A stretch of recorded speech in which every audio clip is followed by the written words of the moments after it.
Bienvenidos, queridos televidentes, a su programa Entérese. En Entérese hoy vamos a tratar de un tema que la discusión sobre el mismo y su personaje datan desde el año 1492 a la fecha. Nos referimos a Cristóbal Colón. ¿Quién fue Cristóbal Colón? Y para ello, por supuesto, hemos traído a la persona más indicada. Hemos traído al profesor Elías Barrocas, historiador y gran conocedor del tema. Bienvenido a nuestro programa. Muchas gracias, es un placer estar con ustedes aquí esta tarde y compartir un programa que anteriormente me hiciste la pregunta acerca de Cristóbal Colón, y creo que es oportuno, aunque estamos pasados de la fecha, hacer un programa acerca de Cristóbal Colón, del cual se ha escrito mucho y todavía sabemos poco. Y por eso es que aquí la primera pregunta, ese televidente ya está loco, desesperado por saber la respuesta. ¿Quién fue Cristóbal Colón? Bueno, la mayoría de los que estudiamos hace años, que ya somos mayores, siempre hemos oído de el Cristóbal Colón genovés, y esa versión todavía sigue circulando en internet y en muchos libros. La idea de que Cristóbal Colón fue genovés está descartada. En primer lugar, porque el Cristóbal Colón real, o que pensamos que es real, murió muy avanzada edad, según los cronistas, y el Cristóbal Colón de Génova es un Cristóbal Colón que tendría 56 años cuando murió Colón. Es imposible que ese Colón fuera el que después se le llamó el descubridor o el gran almirante de la mar oceánica, porque el Colón genovés estudió en la Universidad de Padua, y es imposible que una persona que haya estudiado en una universidad se vuelva marinero. Y por el otro lado, no hay nunca evidencia de que Colón haya hablado italiano. No hay ningún documento, e incluso se comenta de que él tenía banqueros genoveses y hablaba con ellos en español, no en italiano. Entonces, la versión genovesa de Colón está prácticamente descartada. Hay muchas versiones. Cada escritor ha escrito, hay un Cristóbal Colón genovés, hay un Cristóbal Colón corso, hay un Cristóbal Colón francés, hay un Cristóbal Colón. Los últimos descubrimientos es que el idioma que hablaba Cristóbal Colón era el catalán. Hay dos referencias, y hace apenas un mes una investigadora ha descubierto, entre comillas, que Colón tenía la costumbre de, en vez de utilizar la vírgula, la coma, utilizaba una raya, que era como se escribía ese signo en la época en Cataluña. Una de las cosas más difíciles del entender de Colón es por qué él ocultó su propia identidad, y cómo los dos grandes biógrafos de Colón, que fueron el padre Bartolomé de las Casas y su propio hijo, siempre trataron de encubrir la verdadera identidad de Cristóbal Colón. Profesor, ¿y por qué el padre de las Casas y el hijo de Colón ocultaron estos datos tan interesantes y que han creado tanto problema a través de la historia? Bueno, hay una documentación que apareció y encontré en algún libro de Pietro Martí de Anglería, que es un documento que apareció dentro de la parte de la carátula de un libro, en que se dice que Colón tenía problemas de índole político y religioso. De índole político porque Colón al parecer estuvo en actividades corsarias con los franceses en contra del padre de Fernando el Católico. Por el otro lado, hay una versión de la que habla el escritor Nito Verdera, muy bueno, que dice que Colón se alzó con los campesinos, con los payeses de la isla de Ibiza, e incluso el líder de esa sublevación, de apellido Ballester, fue ejecutado, y probablemente Colón estuvo en esa sublevación, y eso se demuestra porque el hijo de Ballester fue escondido por Colón y en el segundo viaje a América viene con el almirante y lo nombra alcalde en La Española. ¿Y quién era este Ballester y por qué Colón se ve mezclado en ese problema? Colón parece ser que él tenía problemas políticos y Fernando no era ignorante de ellos. Por el otro lado había problemas religiosos. Se cree que Colón tiene un origen converso. En los documentos de la Inquisición aparece 2 años antes de Colón, de 1492, un Colón que fue quemado por la Inquisición en la ciudad de Sevilla. El apellido Colón en España tiene una versión católica y tiene una versión judía. Así que no se ha descubierto el certificado de bautismo de Cristóbal Colón, pero su pensamiento, es lo que más me sorprende, es netamente judío. Pero si él era netamente judío, su pensamiento, en aquel momento tenían que haberlo sabido. Tenían que haberlo sabido. ¿Y por qué Fernando y la reina, él se incorpora a la monarquía esta y lo defienden y hacen todas las cosas que hicieron? Hay algo muy importante en Colón, que Colón llega de Portugal a España. En Portugal él había sido cartógrafo y se casó con una Beatriz Moñiz de Perestelo, que es de ascendencia judía, y era de la alta nobleza en Portugal, y ese matrimonio solamente se explica porque ambos eran conversos. Cuando Colón, su mujer muere, sale con su hijo y entra en España, él es ayudado por 2 conversos frailes del convento de la Rábida, y son los que en definitiva le dan la entrada a llegar a la corte. Y para hacer la historia un poco más corta, Colón estuvo muchos años en las cortes y su programa nunca se aprobó. Y eso no es algo casual, que el proyecto colombino se arregle en una fecha apenas unos días después del decreto de expulsión de los judíos de España. Profesor, hay 2 cosas ahí que estamos usando. Nuestros televidentes son personas muy cultas y muy educadas en su mayoría, pero siempre hay algunos que pues no entienden, ¿no? Usted usa la palabra converso muchísimas veces. Conversos eran aquellos judíos que durante el proceso de la Inquisición para sobrevivir se hacían cristianos. Bueno, el converso tiene 2 versiones. Hay el converso que fue obligado a convertirse y hay el converso que por decisión propia se convierte porque acepta una nueva religión o por oportunismo. El problema es que hay toda una serie de señales en la vida de Cristóbal Colón que demuestran su pertenencia a este grupo, aunque sea converso.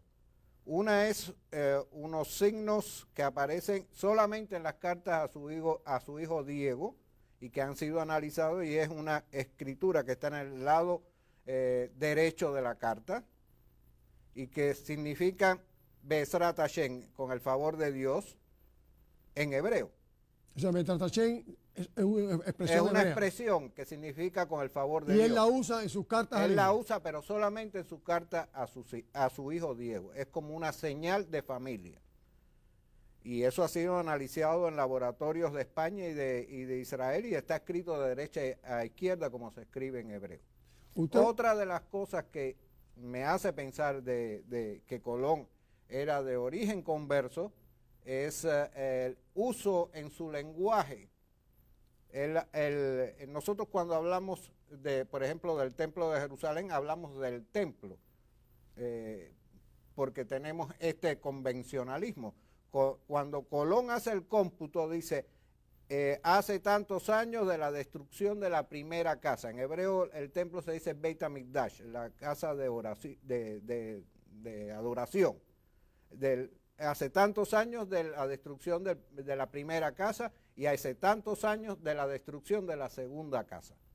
Y hace el cómputo, y en esto es muy interesante, el cómputo rabínico no es igual que el cómputo histórico. Para los rabinos el templo se destruyó en el año 68, para los historiadores en el año 70, y el cómputo que hace Cristóbal Colón es el cómputo rabínico. O sea, y él no dice nunca templo, dice la primera y la segunda casa. O sea, él está traduciendo del hebreo. Eso una persona que sea cristiana no lo utiliza en su lenguaje. Eso es una de las cosas más convincentes. Y lo que más me convence es el pensamiento de Colón. El pensamiento de Colón, el conocimiento bíblico de Colón no era usual en un cristiano de la época. Recuérdese que en aquella época la Biblia no se traducía a idioma vernacular y era prohibida leerla. Solamente los sacerdotes católicos podían leer la Biblia. ¿Quiénes eran los que leían la Biblia? Los judíos. ¿Y por qué usted dice que Cristóbal Colón leía la Biblia? Hay traducciones completas, escrituras completas, especialmente de Isaías y de Ezequiel, hechas por Colón. Las referencias que Colón hace en sus diarios, hay por ejemplo una referencia que dice: yo soy como el rey David, que Dios de criador de ovejas lo puso de rey de Israel.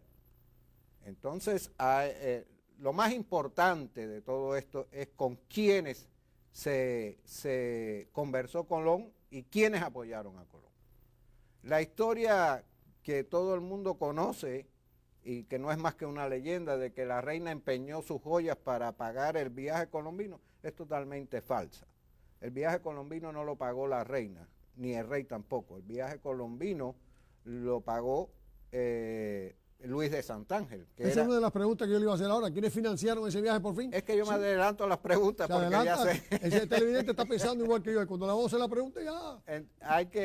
La idea es que en la corte, cuando salen los judíos de la corte, y todavía en la época de Colón habían dos judíos, que eran Abraham Senior e Isaac Abravanel, uno se convirtió y el otro salió al exilio.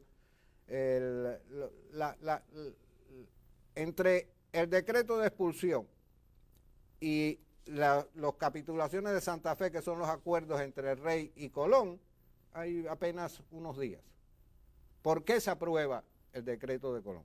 Anteriormente había mucha gente apoyando el proyecto. ¿Por qué no se aprobó antes? Pues se dice que era porque estaban en la guerra contra los moros y después de la caída de Granada ya era otra cosa. Yo pienso que no se apoyó porque si fallaba o no tenía éxito el proyecto colombino, entonces se iba a culpar a los conversos. Pero ya todo estaba perdido, o se convertían o tenían que salir del país. Entonces, hay un proceso que renace nuevamente dentro de este grupo judío y converso, que es la búsqueda de un reino que ellos suponían, y ya esto viene de una reflexión de los viajes de un judío que se llamó Benjamín de Tudela del siglo XI, en que él narra la existencia de reinos judíos en Arabia, en el extremo oriente, y quizás Colón, según Simón Weisenthal, en su libro La Operación Nuevo Mundo, dice que esto fue una conspiración, que había que apoyar a Colón a ver si se encontraba un reino donde poder ir estos judíos que se habían convertido o que ya estaban siendo expulsados. No iba en busca de las especies a la India ni nada de eso. Las especies eran muy importantes y por supuesto los turcos cuando tomaron Constantinopla cerraron el paso al oriente. Pero ya Portugal había hecho los descubrimientos a través de llegar al oriente a través de la costa de África. El proyecto se aprobó, pero fue aprobado ¿por qué? Porque hay un Luis de Santángel que aporta 17.000 ducados en el momento en que la corona está sin un céntimo, porque se han gastado todo el dinero en la conquista de Granada, en la guerra. Y eso se sabía, que después de que los moros fueran expulsados o se ganara la guerra, los judíos iban a ser expulsados también. Era la idea de crear un reino con una sola religión y unido a través del matrimonio de Fernando e Isabel, al cual contribuyeron muchísimo los judíos. Entonces, es muy interesante por qué Colón discute tanto y pelea tanto por el derecho de llamarse Don. Por cierto, esa es una palabra, Don viene de una palabra hebrea que viene de Adón, que significa Señor en hebreo. A los judíos desde 1453 le estaba prohibido utilizar este título de honor, porque en aquella época se usaba como un título. Don Cristóbal. Don Cristóbal. Entonces a Cristóbal Colón nadie lo llamaba don, y él lucha y se hace que a él, si él lleva a cabo la expedición, el derecho a ser llamado don. Es una cosa tan nimia, pero es que desde 1453 es prohibido a los judíos que les llamen don.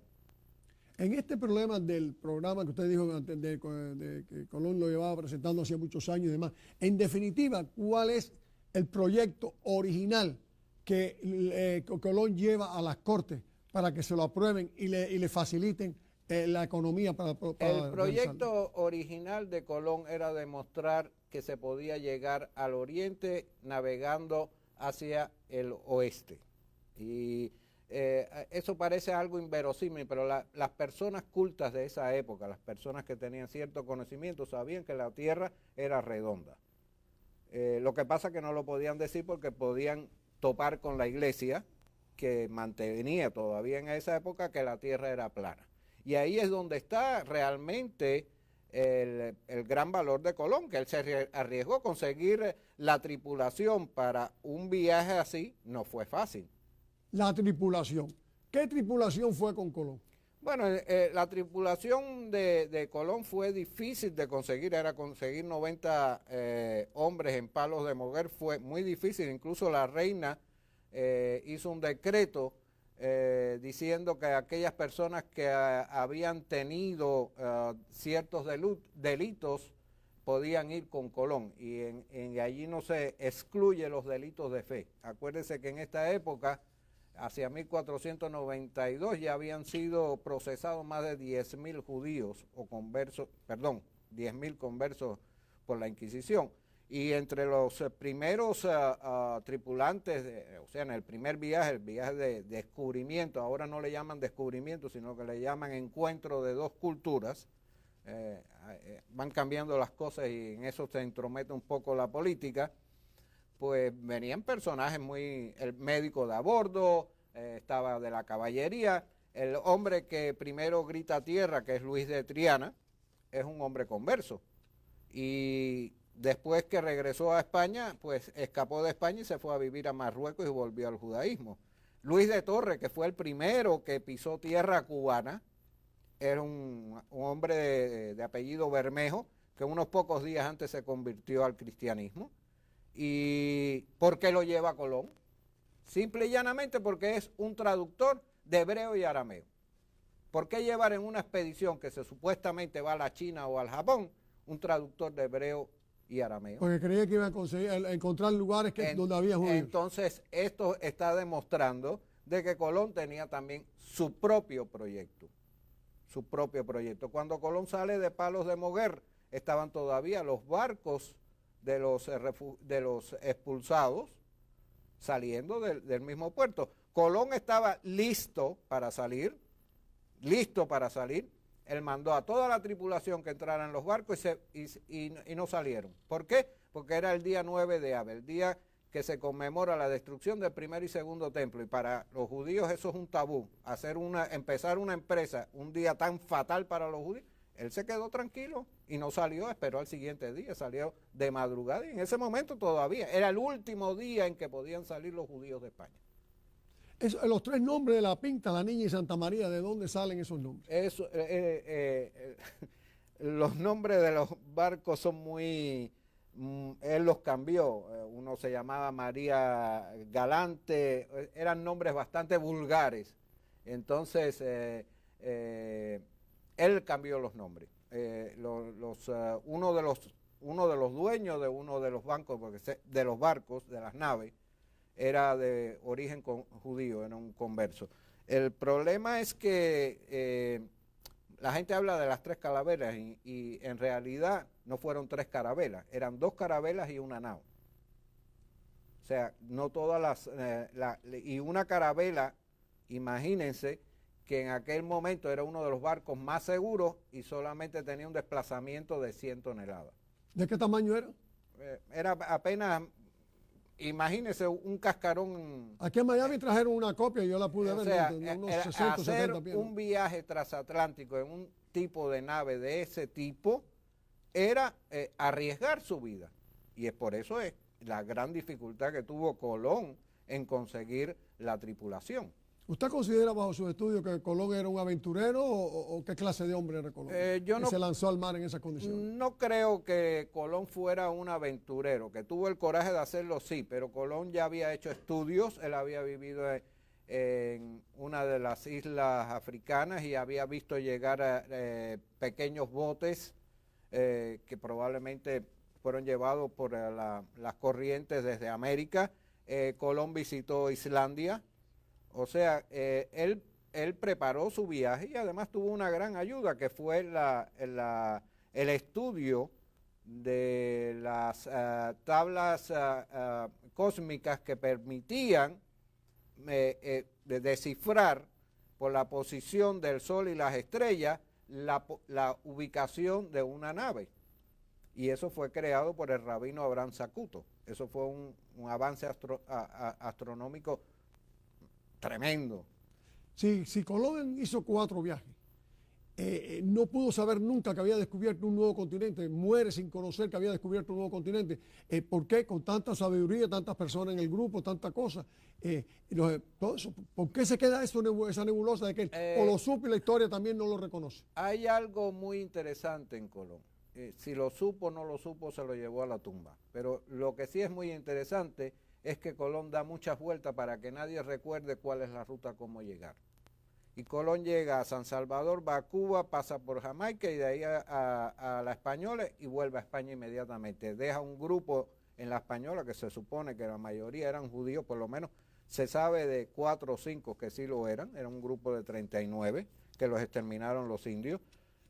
Y él regresa a España. Sí, llega a Cuba, no, llega a Cuba. Sí, él llega a Cuba y desembarcaron Luis de Torres y ¿cómo se llama Rodrigo de Jerez?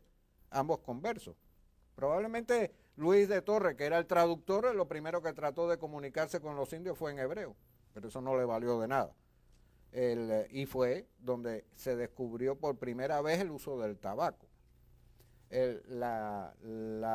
Los viajes de Colón están envueltos en una nebulosa y desgraciadamente el continente no lleva el nombre de Colón. Este continente debería llamarse Colombia, pero Américo Vespucio, que era un navegante genovés italiano, fue el que realmente se dio cuenta de que esto era un continente desconocido.